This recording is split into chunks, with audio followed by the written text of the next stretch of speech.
The beautiful aspect of ratios indicators is that we can show how they are linked to each other. And one of the most important famous decomposition is the return on equity and decomposition, where we show the relation of return on equity to other ratios. And here we will discuss the two most famous decompositions. So the first one, we start with the definition. So just as a reminder, return on equity is equal to net income divided by equity. Obviously, we can write it like this and put here and here something different. In this case, we're going to put assets. And as you can notice, this is actually return on assets because we have net income divided by assets. So we can actually have a return on assets, and this is defined as something which is called equity multiplier. So in other words, to what extent the assets are bigger than equity. So if all the assets were bought from equity, this would be 1. Then if equity is just half of the assets, then this would be 2, and so on and so forth.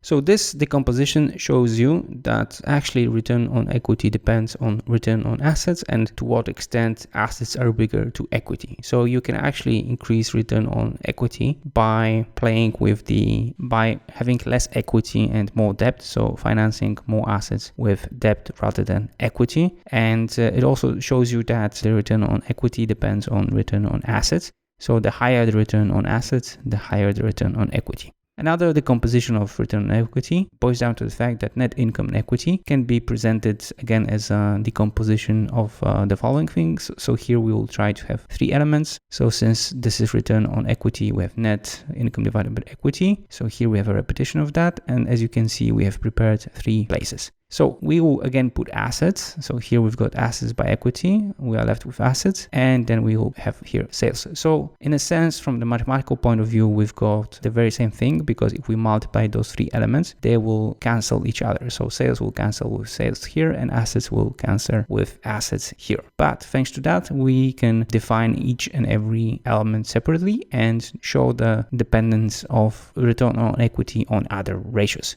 So on the left side, we've got return on equity, then net income divided by sales is nothing more but percentage net income. We have defined it previously in the previous lecture. Sales by assets by equity, we have already defined, and this is equity multiplier. And then with sales divided by assets, which we call assets turnover. This ratio tells us how much assets we need in order to generate sales. So in other words, return on equity depends on the percentage net income, assets turnover, and equity multiplier. We already explained how we can move the return on equity by increasing the equity multiplier. So in other words, having more debt and less equity. When it comes to net income, obviously, the more income you've got within the same sales, the higher the percentage net income is. And finally, if we require less assets to generate the very same sales, then the asset turnover will increase and the return on equity will increase. So in other words, we will require less assets to produce the very same sales.